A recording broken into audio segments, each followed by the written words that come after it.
Saturday here at the NFL Draft, day 3 for the Cleveland Browns, and they made all the headlines today because in round 5, pick 144, they traded up to that pick, gave up their last 2 picks, gave them to Seattle, and they selected Shedeur Sanders. Just to take you guys kind of inside that moment quickly so you can understand what it was like for us.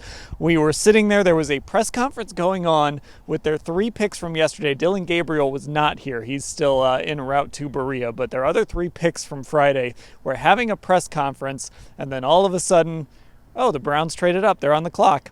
The Browns picked Shedeur Sanders. Mary Kay, in that moment, what was your first thought? It was a surreal moment. It reminded me back in the day in 2014 when Johnny Manziel kept on tumbling down into the first round, and I kept thinking, oh no, the Browns are going to draft him.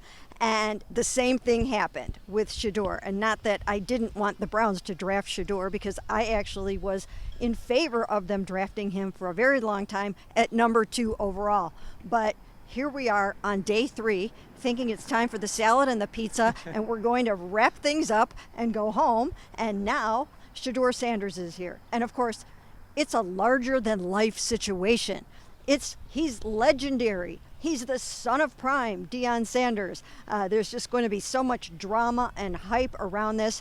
And that's what came to my mind, that I've gone from Johnny Manziel to Baker Mayfield to Deshaun Watson, and now we've got Shedeur Sanders. And Ashley, I know you wrote a little bit a column about this, but just when this happens, what do you think?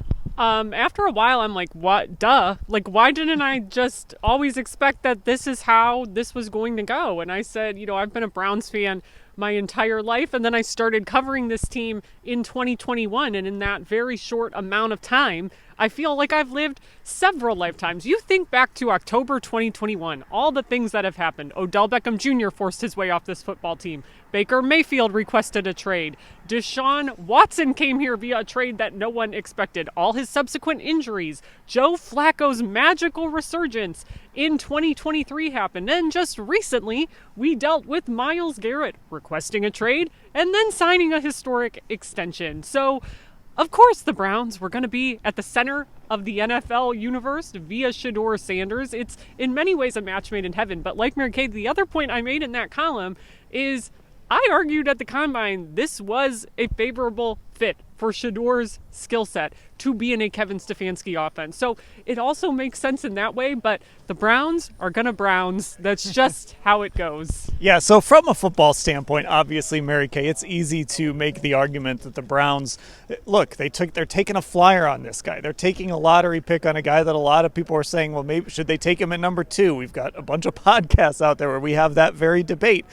So from that standpoint, his accuracy, his ability in the pocket, the way he fits with Kevin Stefanski's offense, you can see why they might look at this and say they're getting great value with this pick. Absolutely, it's great value at 144, where they traded up to get him. But Andrew Berry emphasized over and over again, this is not some blockbuster deal. This is not some big dramatic move, even though it feels like that. This was them getting value late in the draft on a player who they think could have gone significantly higher.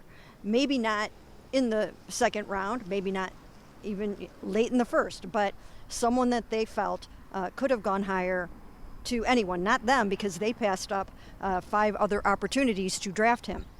So I just think it was a value pick for them, and now he's got to come in here and compete for that starting job with Joe Flacco, Kenny Pickett, and Dillon Gabriel, who was the 5th quarterback taken off the board. Shedeur was the 6th. So things are going to get really interesting in minicamp and throughout camp. And I think that's the disconnect that they have to navigate a little bit here, Ashley, is this idea of everyone knows Shedeur Sanders, everyone sees him in this light.